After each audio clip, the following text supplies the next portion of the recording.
জাহিদ খান, এটা কাল্লা তোল। এটা আমার একটা শখের পোষা গরু। ওই একদম জন্ম থেকে আজ অবধি প্রায় 4.5 বছরের মতো বয়স। এখন প্রায় 40 মনের কাছাকাছি ওজন, এবং আমার জানা মতে রংপুর বিভাগে এটা সবচাইতে বড় গরু।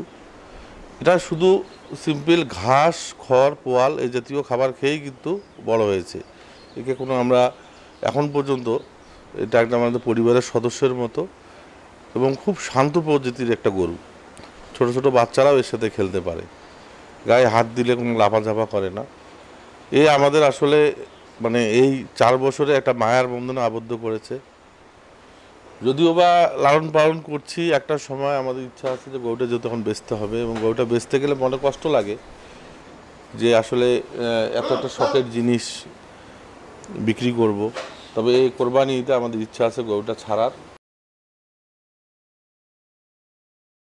এবং আশা করি একটা হয়তোবা যে এর গ্রোথ এবং বাজারে যে গরুগুলো না আছে, আমার মনে হয় যে এটা বাংলাদেশে বড় জাতের কোনো গরু এবং ন্যাচারাল পরিবেশে এবং কোনো হাইব্রিড কালেকশন ছাড়া, কোনো ধরনের মানে কেমিক্যাল এবং কোনো ধরনের খাদ্যাভ্যাসের মধ্যে কোনো খারাপ কিছু ব্যবহার না করেই প্রকৃতিগতভাবে ঘাস এবং খড়ের উপর নির্ভরশীল একটা গরু, এবং গরুটি যথেষ্ট স্বাস্থ্যবান।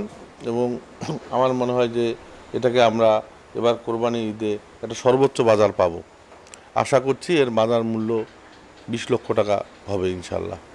এই গরুর জাত হচ্ছে ব্রহ্মা জাত, এবং ফ্রিজ বীজ কালেকশন এবং লোকাল বীজ কালেকশন করে আমরা এই গরুটা পাই। এটা সম্ভবত এই মাদার গরুটারই একটা ভ্যারাইটি, এবং তার কোয়ালিটিটা আর কি এই গরুটা ক্যারি করে। এটার নাম হচ্ছে জায়েদ খান, শখ করে আমরা জায়েদ খান করে ডাকতাম। যেমন এর লম্বা গড়ন, এবং ছোটোবেলায় খুব চঞ্চল ছিল, এবং বাংলাদেশের আমাদের যে কথিত তারকার একটা মানে ছাপ তার মধ্যে আছে। আমরা তার সাথে তার শরীরের ছিপছিপানি গঠনটাকে মিলে জাহেদ খান নামেই তাকে আমরা ডাকতাম।